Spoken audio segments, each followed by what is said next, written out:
Dios es soberano o la soberanía de Dios, que es lo mismo. Ándele, él se apunta. Los demás no hallaron la hoja, pero por ahí debe estar, ¿verdad? Bien. La soberanía de Dios. ¿Por qué es importante entender que Dios es soberano? ¿Por qué? Porque mientras yo no comprenda eso, mientras yo no comprenda la soberanía del Señor, voy a seguir por la vida haciendo mi regrandísima, retorcidísima y recochinadísima gana. Sí, sí. Mientras no entienda que Dios es soberano y que Él me está diciendo que es mejor que yo viva haciendo la voluntad de Él y no la mía, voy a seguir topándome con pared all day, todos los días. ¿Dije bien, maestra? Sí, ahí la llevo, ahí la llevo. Estoy entrenando porque el Señor nos lleva para el norte a predicar la palabra. ¿O no dice el Salmo? Alzaré mis ojos hacia el norte. ¿De dónde vendrá mi socorro? Ah, no, es hacia los montes, ¿verdad?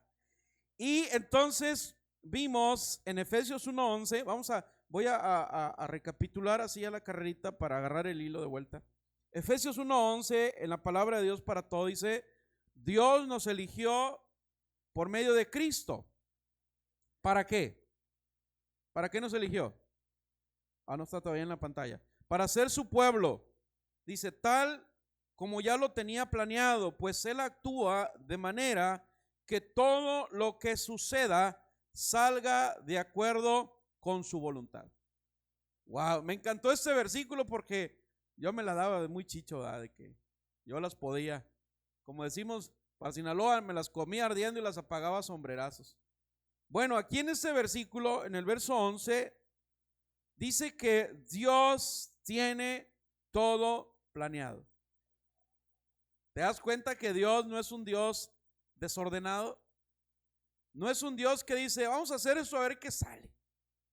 Vamos a hacer esto otro, ojalá y pegue. No, Él tiene todo planeado. Hay un refrán popular que dice, nosotros proponemos, el hombre propone y Dios dispone. Es decir, como seres humanos tenemos que tener planes. ¿Cuántos tienen planes para el futuro? Ok, por los que no tienen planes para el futuro, vamos a orar por ellos. Tenemos que tener planes. ¿Quiere vivir muchos años? Haga planes. Haga planes. El lunes a los varones creo que fue, o el domingo, recomendé un libro que se llama Un hombre con propósito no puede morir. Hey, ¿cuántos peligros de muerte hemos estado y aquí estamos todavía? ¿Sabes por qué? Porque hay planes, hay propósitos que aún no se han cumplido en nuestra vida. Amén, amén. Entonces usted necesita tener planes, necesita tener propósitos. En Cristo, primeramente, obvio, hay planes personales, hay planes matrimoniales, hay planes familiares, hay planes empresariales, pero los más importantes es que todos esos planes que usted tenga estén alineados a los planes de Dios. Esto es muy importante, porque de repente nos desgastamos demasiado haciendo cosas buenas, pero que no es algo que está alineado a lo que Dios me está pidiendo. Y nos cuesta mucho trabajo, mucho esfuerzo, mucho desgaste, pero la Biblia dice que la bendición de Dios no añade tristeza con ella. La bendición de Dios da paz, tranquilidad, certidumbre. La bendición que viene de parte de Dios trae gozo, trae alegría. Entonces, si tú estás haciendo algo que parece bueno, pero te está causando tristeza, te está robando la paz, tienes que preguntarle a Dios si lo que estás haciendo va de acuerdo a su voluntad. O como dice otro refrán, no hagas cosas buenas que parezcan malas, porque lo bueno sin Dios, pues no es tan bueno. El hombre en el Edén, en el huerto, aprendió a hacer lo malo, pero también aprendió a hacer lo bueno sin Dios. Y lo bueno sin Dios es malo. El hombre busca hacer obras, el hombre busca hacer cosas buenas, tratando de demostrarle a Dios que no lo necesita para ser bueno. Entonces, al no hacerlo en la fe en Cristo, aunque sean buenas obras, el hombre se crece en su ego, la soberbia, el orgullo. Gloria a mí, en lugar de gloria a Dios, gloria a mí. ¿Vieron lo que hice? No, hombre, soy Juan Camaney. ¿Ah? Soy una especie de tigre de Santa Julia espiritual. ¿Ah? Entonces, no, tenemos que preguntar al Señor. Él es soberano. ¿Cuántos saben que Dios es soberano? Entonces, nuestro deber como seres humanos es creer en Él como el creador de todas las cosas. Y nada sucede sin que esté fuera del plan del Señor. Eso dice Efesios 1:11. Dice, Él actúa de manera, fíjate en los últimos 2 renglones, ¿ya está ahí en la pantalla? Él actúa de manera que todo lo que suceda salga de acuerdo con su voluntad. Por más que nos jaloneemos, por más que hagamos berrinches, brinquemos, pataleemos, Dios va a hacer su voluntad. Y si yo no quiero ser parte de eso, no importa, Dios hará su voluntad. Traducción sonorense, hágale como quiera. Dios está diciendo que Él va a hacer su voluntad y hazle como quieras. Amén. Si no puedes decir amén, diga ay de mí.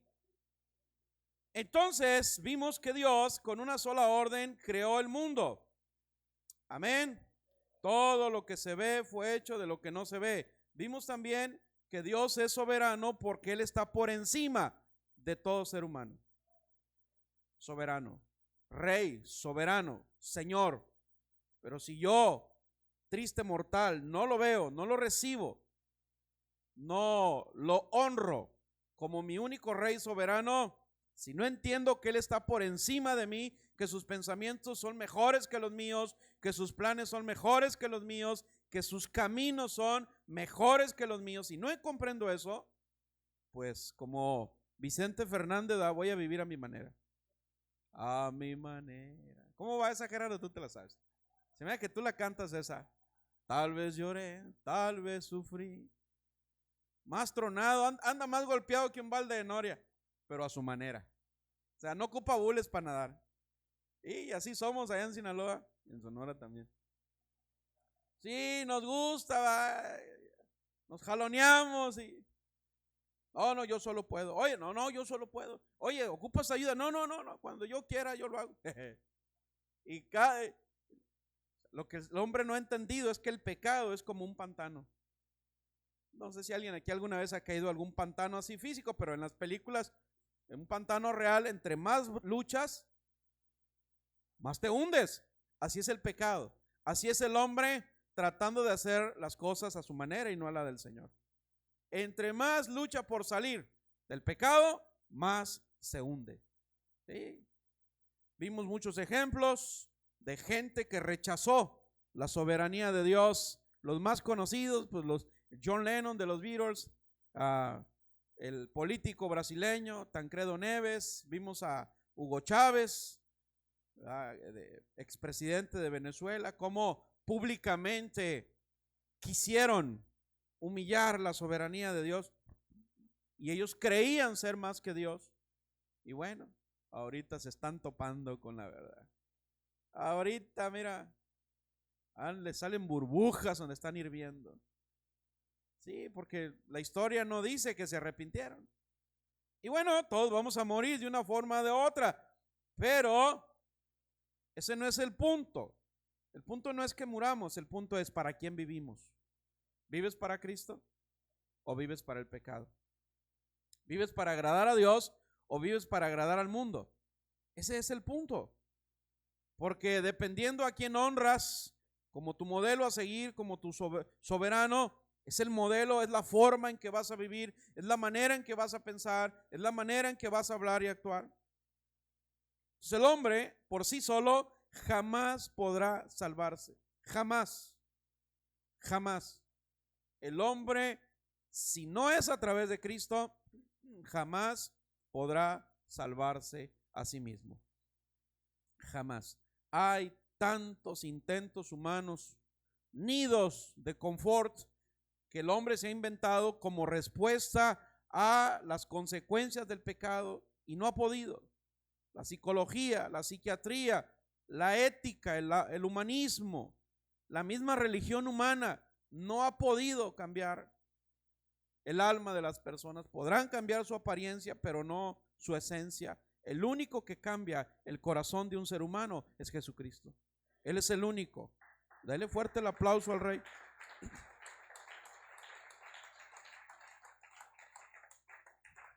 Dios es soberano, Él está por encima de sus mandamientos. Por eso Él dijo que ya no estamos bajo la maldición de la ley. ¿Cuál era la ley? La maldición de la ley, los mandamientos. No matarás, no robarás, no mentirás, no dirás falso testimonio, no desearás la mujer de tu prójimo, guardarás el día sábado, etcétera, etcétera. Esa era la ley. Pero el antiguo pacto era imperfecto. ¿Sabía usted eso? ¿Por qué el pacto de la ley era imperfecto? ¿Por qué? Porque nadie pudo cumplirlo. Nadie pudo cumplirlo. Por eso Dios tuvo que tomar forma de hombre a través de Jesucristo el Hijo, venir a la tierra y cumplirlo por todos nosotros. La ley vino a preparar a la humanidad, enseñarnos que por nuestras propias obras no podemos llegar al cielo. Preparó a la humanidad para que cuando Cristo, la gracia de Dios, viniera, la pudiéramos recibir.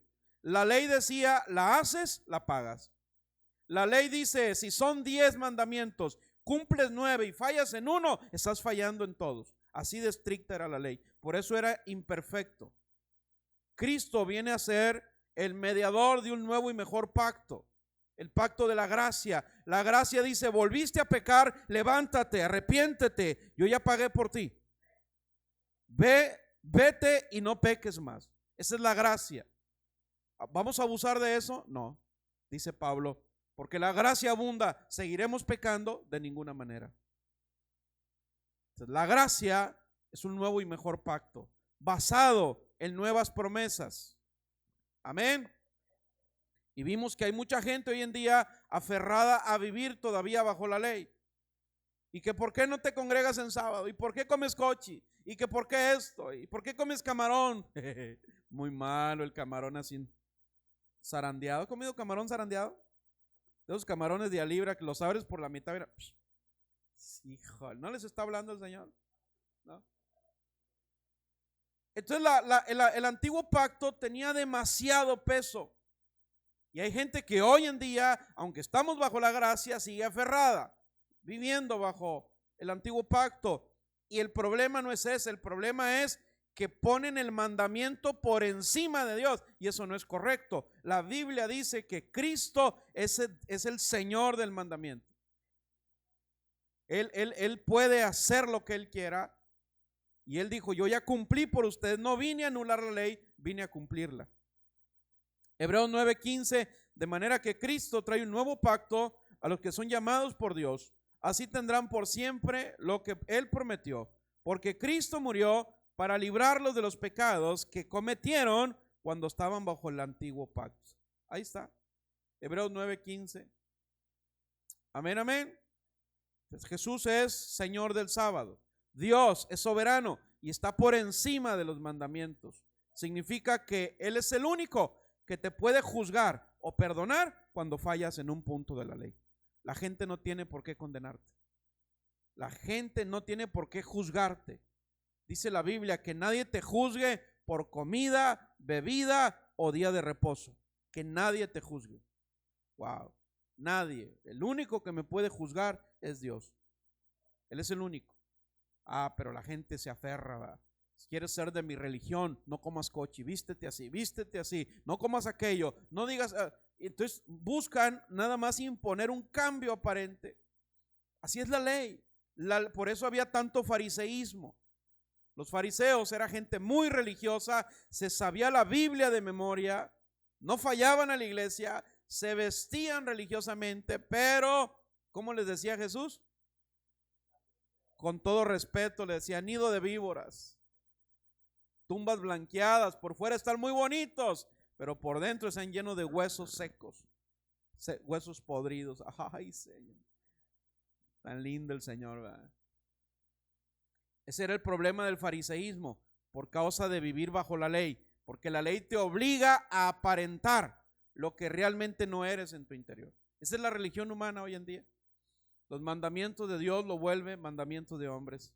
¿Pero a qué vino Cristo? A enseñarnos que Él es Señor, está por encima del mandamiento, Él es soberano. Amén, amén. Gloria al Señor. Número 3, Dios es soberano porque Él suple todas mis necesidades. Eso fue lo último que vimos. Bien. Un día un hombre se encontró. ¿Cuántos conocen los capullos de mariposa? O la oruga. Bueno, la oruga es el gusano, pero luego el gusano se hace duro y se hace un capullo. ¿Sí lo conocen? Y ese capullo al tiempo rompe y sale una mariposa. Entonces un hombre se encontró un capullo y se lo llevó a su casa y al tiempo empezó a quebrarse el capullo y el hombre vio que el animalito estaba haciendo mucho esfuerzo en quebrar el capullo y se esperó y no podía salir y agarró una varita y empezó él a quebrar el capullo para ayudarle a salir a la mariposa. Y finalmente salió la mariposa, extendió las alas, pero nunca pudo volar. Y alguien le explicó al hombre que la fuerza de las alas de una mariposa se desarrolla cuando ella misma rompe el capullo. Y entonces lo que este hombre en su bondad quiso ahorrarle, le perjudicó. Porque la mariposa ya no hizo fuerza en romper el capullo y sus alas estaban tan débiles que no pudo volar. ¿Cuál es la enseñanza aquí? Que Dios en su soberanía no nos va a solucionar todas las cosas. Tan. Agárrese de la silla. Dios en su soberanía no siempre nos va a solucionar o no siempre nos va a ahorrar ciertos procesos que necesitamos pasar. Y si no me cree, acuérdese de Pablo que tenía un aguijón en su carne, ¿se acuerdan? Un aguijón en mi carne, dice un mensajero de Satanás que venga y me abofetee de vez en cuando. Imagínate. Me imagino al diablo haciéndole a Pablo, ¡pa, pa! Y Pablo dice, 3 veces le he orado al Señor, 3 veces le he rogado a Dios que me lo quite. Y lo único que me dijo es, Pablo, no te lo voy a quitar. Mi gracia es todo lo que necesitas. Ay, dolor, dijo alguien ahí. Usted siga orando. Pero hay procesos que Dios no nos los va a ahorrar.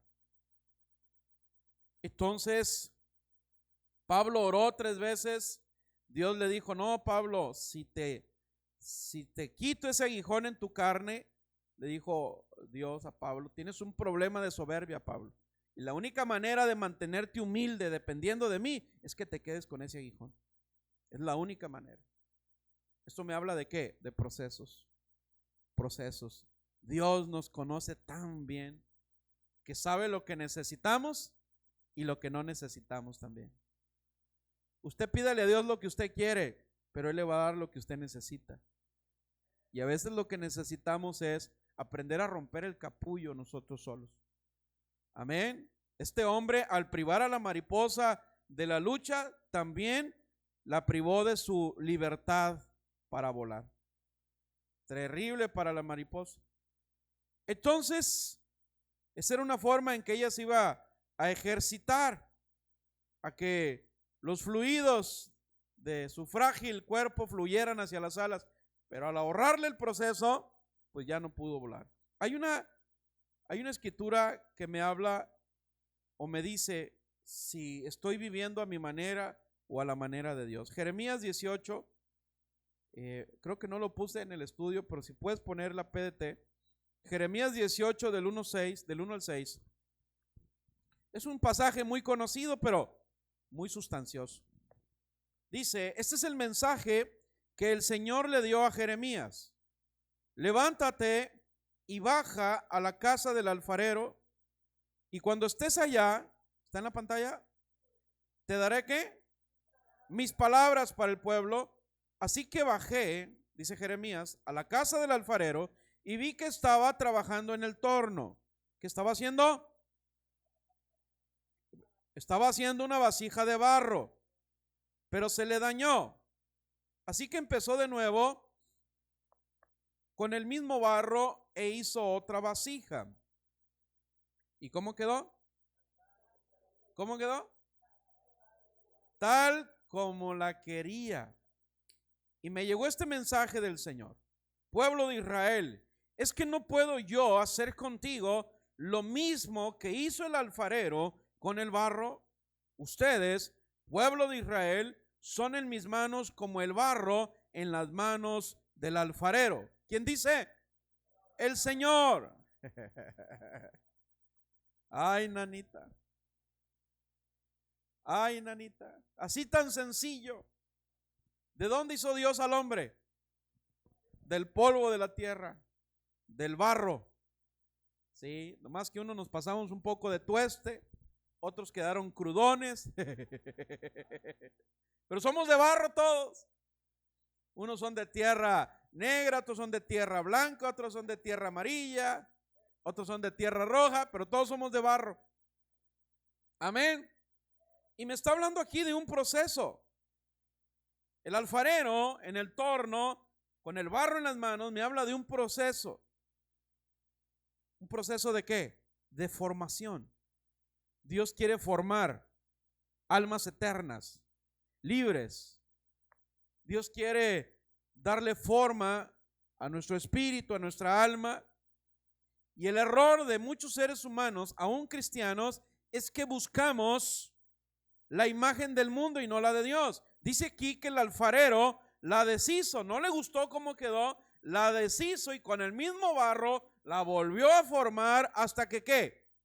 Hasta que le agradó a él. Y el error de muchos cristianos es que todavía queremos agradarle a la gente. Un día un hombre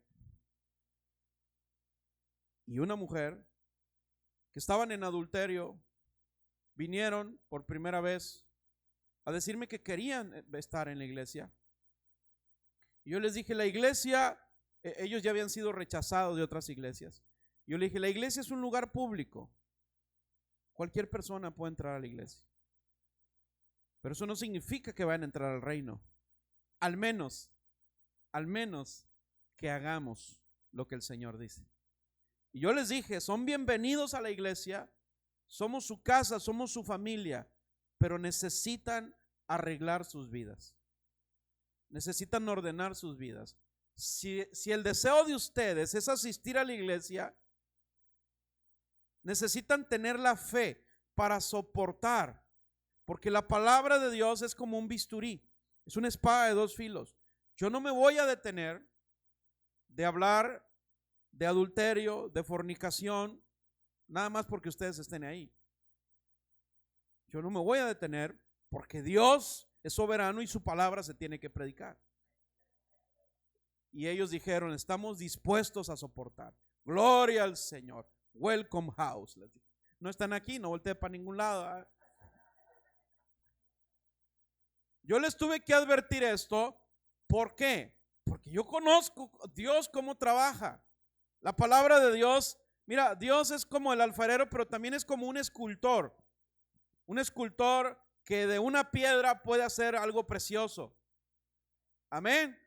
El escultor sale al campo y ve una piedra sucia, fea, deforme.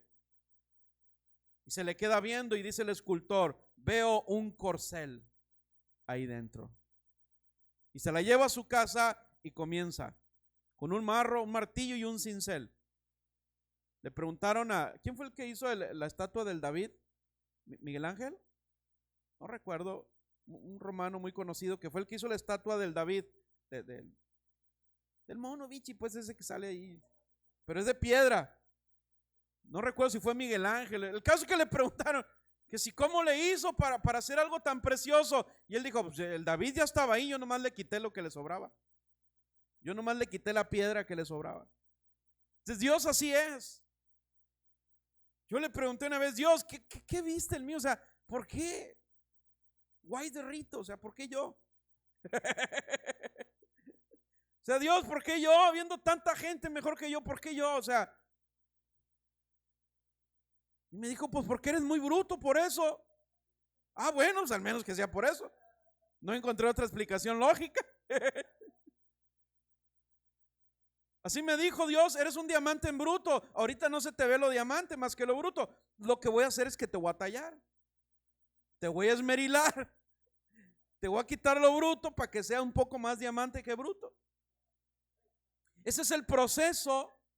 Entonces la palabra y el marro, el cincel y el martillo del escultor es la palabra. Pa, pa, pa. Cada vez que la palabra me confronta, está quitando algo de mí que no le agrada al Señor. Está quitando el molde viejo del mundo para establecer su molde sobre mí y dentro de mí. Amén. Y algunas veces las luchas, las adversidades, circunstancias contrarias son lo que necesitamos en la vida. En ocasiones donde hemos estado, híjoles, barriendo, trapeando el suelo, hemos tocado fondo y nos preguntamos, bueno, Dios, ¿que no hay otra manera de hacernos crecer? ¿Que no hay otra manera de crecer en tus caminos, de superar nuestros problemas? No hay otra manera, Señor. Y sí la hay, porque Dios, mira, en un tronar de dedos puede cambiar cualquier cosa. Pero si el Señor hace eso, nos va a convertir en inválidos espirituales, como aquella mariposa que le ahorraron el trabajo de romper su capullo, de pasar su proceso. Y a veces decimos, Dios, ¿por qué? O sea, no hay otra manera. No, no la hay. Tienes que fortalecer tu fe. ¿Cómo vas a saber si estás fuerte en la fe si no hay una fuerza contraria que la ponga a prueba? Entonces, ¿por qué Dios no busca otra manera? Porque si Dios nos permitiera progresar en nuestra vida sin obstáculos, nos estaría convirtiendo en cristianos inservibles, en inválidos espirituales. Si Dios nos ahorrara ese proceso, estaríamos débiles. ¿Qué pasa cuando a un niño lo cría la mamá o el papá, solucionándole todo en la vida? Creció el niño, en adolescente le siguen solucionando cosas que a él le corresponde. Ya es un adulto y aún le siguen solucionando, ahorrándole las responsabilidades de un adulto. Es lo mismo en lo espiritual.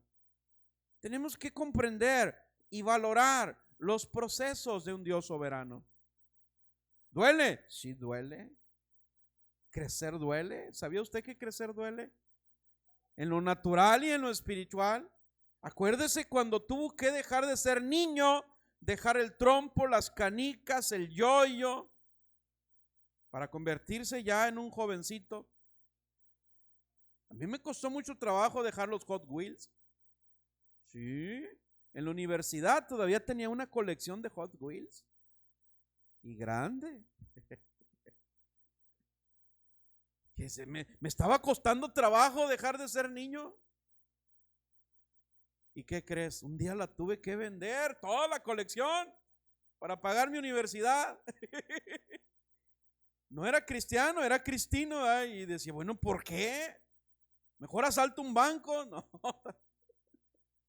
Y vendí toda mi colección de Hot Wheels en la universidad para pagar la colegiatura. Eran cerca de 1000 piezas que desde niño empecé a coleccionar. Me dolió hasta el alma, pero ahora entiendo que es Dios llevándome a madurar, a crecer. Acuérdate cuando dejaste las muñecas, los juegos de té, para convertirte en una jovencita con otras responsabilidades. Un día iba manejando y mi hijo mayor, Sam, tenía apenas hablaba, yo creo unos 4 o 5 años. Y él iba parado a un lado de mí en el asiento. Él estaba más grandecito, tenía unos 7, 8 años. Y me dijo, papá, ya quiero estar grande. Yo me dijo, ¿y eso por qué? Para que me prestes el carro. Ya quieres ser grande. ¿Cuántos años tienes? No me recuerdo si dijo que 7, 8. Le dije, cuando tengas 15 años, los exámenes de la escuela van a ser más difíciles. Tus quehaceres en la casa, tus responsabilidades en la escuela. Cuando tengas 18, si cometes un error, puedes ir a la cárcel. Y le empecé a explicar la bendición de crecer, pero con responsabilidades. Y de repente se me quedó viendo y me dijo, entonces no, ¿verdad? Como que ese rollo de crecer ya no le agradó mucho. ¿Por qué? Porque crecer duele. Crecer duele. No podríamos crecer y ser tan fuertes como podríamos haberlo sido si Dios nos ahorrara los procesos. Pero Él es soberano. Cuando tú entiendes que Dios es soberano, vas a estar confiado de que Él hará lo que necesita hacer para llegar a donde Él quiere que yo llegue y para convertirme en la persona que Él quiere que me convierta. Amén, amén. Eso es entender que Dios es soberano. Una compañía pesquera entregaba todos sus productos en cierta ciudad y los comensales eran restaurantes muy grandes y los restauranteros le empezaron a decir a los barqueros que estaba muy lejos de donde pescaban hasta donde entregaban, y el pescado, el producto del mar, llegaba la carne muy inconsistente o aguada, pues para que me explique mejor. Y entonces lo que hicieron, esta compañía de barcos, instalaron en el barco una especie de estanques grandes y ya no llevaban el producto muerto ni congelado, vivo. O sea, almacenaban el pescado vivo en el barco y lo entregaban vivo allá en los restaurantes, en las empresas. Pero seguía habiendo queja de que la carne del producto llegaba muy inconsistente. Dijo, pues entonces, ¿cómo le hacemos?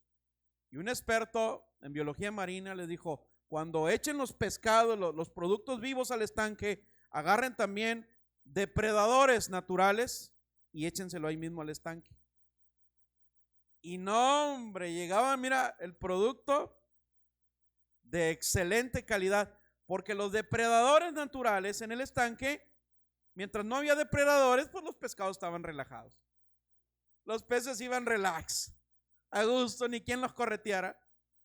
Empezaron a echar depredadores naturales y todo el camino los peces iban en movimiento. No, pues llegaban bien ejercitados.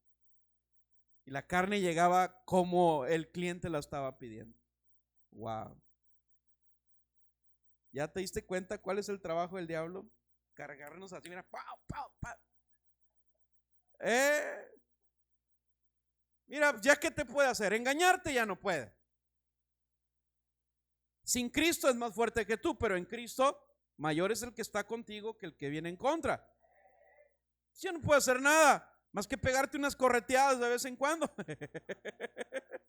Entonces, cada vez que vengan problemas, adversidades, cada vez que tú estés enfrentando cualquier cosa que esté incomodando tu fe, no lo veas como un problema, míralo como una oportunidad para ejercitarte, para crecer. ¿O no dice la Biblia que Dios todas las cosas hace que obren para bien a los que aman a Dios? El diablo no quiere jugar contigo, quiere destrozar tu alma, pero no lo puede lograr mientras tú no le des espacio. Mientras tú te mantengas, como dice la palabra, velad y orad. Orar sin cesar. Manténganse alerta, sean sobrios, 1 Pedro 5:8, sean sobrios, manténganse velando, porque vuestro adversario el diablo, como león rugiente, anda buscando a quien devorar. Hola. El diablo es como los perros. ¿Cuál es el trabajo de un perro? Ladrar, cuidar su territorio y morder al que se deje. Eso usted no lo puede cambiar, está en la naturaleza del perro. Aunque me mandaron un video de un perro que se crió en un gallinero y cantaba como gallo, pero no dejaba de ser perro. Sí lo vi, está bien raro. Y cantaba el gallo y el perro aullaba como gallo. Pero bueno, pero es perro. Entonces usted necesita comprender la soberanía de Dios. Amén. Eso es muy importante. Hay tantos procesos. Cuando usted y yo comprendamos la sabiduría y la soberanía de Dios, vamos a disfrutar los procesos. Vamos a disfrutar los procesos, por más que duelan, pero sabemos que va a haber un beneficio en eso. Amén. ¿O no dice la Biblia, esperando pacientemente y con gozo las promesas del Señor? Sí, amén. Dele fuerte el aplauso al Rey. Necesita hacerlo con gozo. No es la misma decir, pues aquí estoy todavía esperando a ver a cuándo a Dios se le ocurre. A decir, amén, un día el Señor lo va a hacer. El Señor lo va a hacer. Yo estoy seguro que el Señor lo va a hacer. ¿Cuándo? Cuando Él quiera, pero lo va a hacer. ¿Verdad que es diferente decir, pues ojalá Dios lo oiga? Ore por mí, pastor. Me duele mucho la rabadilla. ¿Y usted cree que Dios la puede sanar? Pues ojalá y Dios lo oiga. No, pues, como dijo alguien, del ejército voy a orar para que no me contamine de incredulidad. ¿Cómo que ojalá y Dios lo oiga? Pues es lo mismo. Hay una escritura, híjole, ya se me fue el tiempo y no he empezado el sermón. Qué barbaridad. ¿Por qué me distraen tanto, En el libro de Habacuc, capítulo 1, Habacuc, capítulo 1, verso 3. Antes de leerlo, te voy a leer el contexto del libro de Habacuc.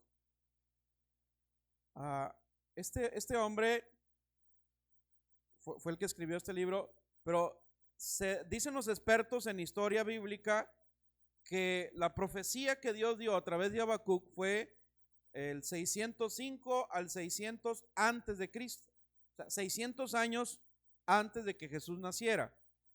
En ese tiempo reinaba un hombre llamado Nabucodonosor, rey de Babilonia. ¿Cómo se llamaba el rey? Por si tiene un bebé y no hay algún nombre diferente, le puede poner Brian Nabucodonosor. Si suena bien, ¿verdad? O Kevin Nabucodonosor. Entonces, este hombre, este rey, después de destruir al pueblo de Asiria, se volvió prepotente. Dios lo usó para destruir a los asirios, pero se volvió un rey muy prepotente y le robaba al pueblo, cualquier parecido con la realidad. Entonces, Habacuc estaba en un proceso. Él como profeta estaba en un proceso, el pueblo estaba en un proceso que no entendían. Y Habacuc fue el encargado de cuestionar a Dios del por qué estaban pasando ese proceso, por qué Nabucodonosor se había vuelto tan soberbio, tan injusto, tan. El pueblo estaba desenfrenado. Y en el verso 3 de Habacuc 1, él le pregunta a Dios y le dice, ¿por qué me haces ver tanta maldad y perversión? ¿Por qué tengo que presenciar tanto saqueo y violencia? Hay pleitos y en los juicios la gente pelea entre sí. Cualquier parecido con la realidad hoy en día es mera coincidencia. ¿Qué estamos viendo hoy en día? ¿Qué estamos viviendo? ¿Qué sociedad estamos viendo hoy en día? Dice, ¿por qué me haces ver tanta maldad? ¿Por qué me haces ver tanta perversión? ¿Por qué tengo que presenciar tanto robo, tanta violencia? Tenemos una ciudad hermana aquí cerquita, Ciudad Obregón. Creo que es la tercera ciudad más violenta a nivel mundial. La tercera ciudad más violenta. Tristemente. Mi familia y yo somos de Guasave. Guasave tenía hace unos años, no sé ahorita, el tercer lugar mundial en consumo de alcohol. En consumo de cerveza específicamente. Tercer lugar mundial, comparado con provincias, por ejemplo, los más borrachotes son los alemanes que toman cerveza hasta con pastel. O sea, le revuelven a toda hora beben cerveza. Entonces, comparado con aquel, o sea, Guasave tenía el tercer lugar a nivel mundial en consumo de alcohol, de cerveza. Eso fue hace 10, 15 años, no sé ahorita. Ojalá y no estén en segundo o en primero. Entonces, Habacuc está cuestionando a Dios y se le estaba olvidando que Dios es bueno. Lo estaba cuestionando del por qué estaba pasando esos procesos.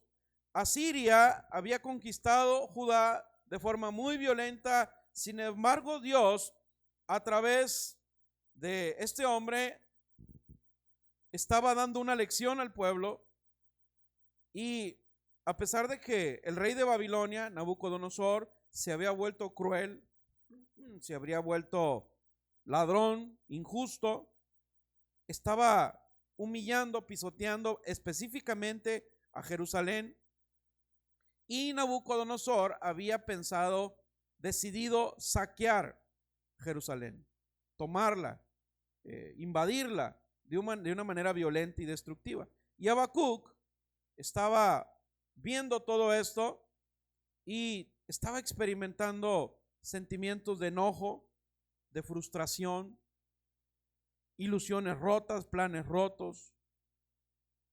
No sé, comparo ahorita el conflicto que hay ahorita entre Rusia y, ¿cuál es el otro? Ucrania. Imagínate cómo se sienten los ucranianos, pisoteados, humillados. Una nación tan grande, ¿verdad?, haciéndole guerra a una nación pequeña. Yo imagino que en aquel tiempo estaba experimentando eso el pueblo de Israel, y el corazón de Habacuc empezó a cuestionar las decisiones de Dios. Y Habacuc representa precisamente, pase la alabanza por favor, representa al cristiano que está en un proceso que no está entendiendo.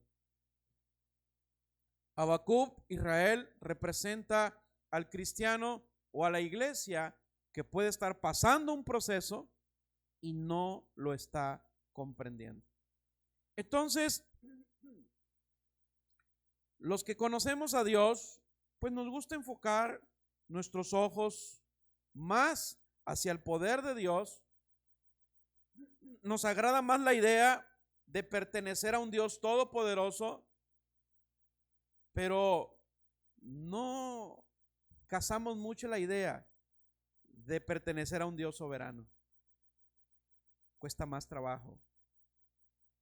Es más fácil sentirme seguro siendo hijo de un Dios todopoderoso que sentirme bajo el yugo de un Dios soberano. ¿Por qué? Porque a un Dios soberano se le debe obediencia, honra, respeto. Ya lo he dicho en otras ocasiones, no batallamos para recibir a Jesús como Salvador. Todo el mundo quiere ser salvo. Otros menos batallan para recibirlo como maestro. Mucha gente quiere aprender. De todos los que quieren ser salvos, una cantidad menor quieren aprender de su maestro. Pero muy pocos, muy poquitos quieren recibir a un Cristo soberano, a un Rey. Porque el Salvador, la salvación es gratis. El aprender es gratis. Jesús dice, ¿te falta sabiduría? Pídela a Dios, te la dará abundantemente. Pero lo que cuesta trabajo es someterme a una soberanía celestial. Porque eso implica darme la contra. Eso implica doblar mis rodillas, doblegar mi espíritu, mi alma y mi cuerpo ante un Dios soberano. Un hombre me preguntó hace ya años, porque fui y lo busqué, y me dijo, me cuesta mucho trabajo las cosas de Dios. ¿Por qué? Me dijo. Y yo le dije, bueno, porque acá afuera tú tienes una posición social, económica. Tienes una posición. Y aunque hagas mal las cosas, la gente te aplaude, te respeta, te admira. Y vienes a la iglesia, y para ser alguien en el reino de los cielos necesitas humillarte ante un Rey soberano llamado Jesús. Y eso a tu ego le cuesta mucho trabajo. Todo mundo buscamos a Jesús como Salvador.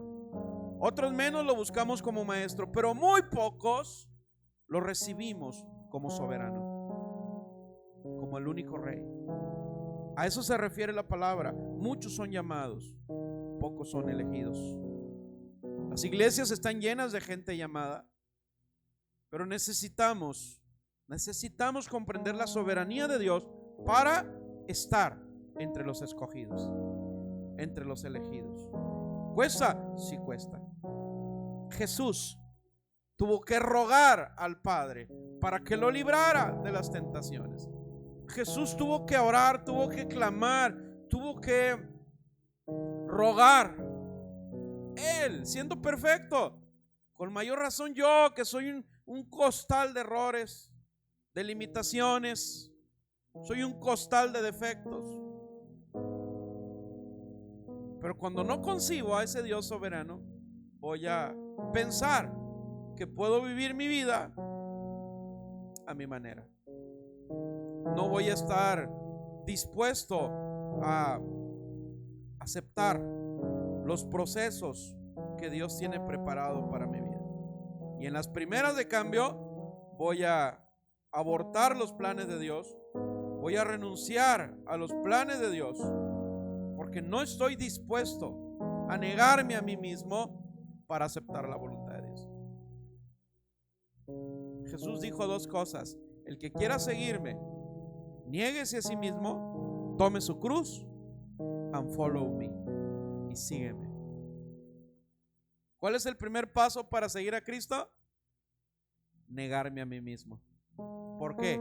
Porque si no aprendo a negarme a mí mismo, voy a estar siempre, mis pensamientos, mis acciones van a ser contrarias a la voluntad de Dios, y ahí no hay crecimiento. Vamos a orar al Señor, vamos a pedirle perdón al Señor y vamos a rogarle que mejor hay que hacer las cosas a su manera. Y si estás pasando un proceso difícil ahorita, dale gloria al Señor. Pablo decía: estas leves y momentáneas tribulaciones que producen en mí un cada vez mayor peso de gloria. Aleluya. Wow. Sin lucha no hay victoria. Sin proceso no hay crecimiento. Pero necesita entender la soberanía de Dios. Amén, amén. Vamos a orar al Señor. Cierre sus ojos y comience a platicar con Él.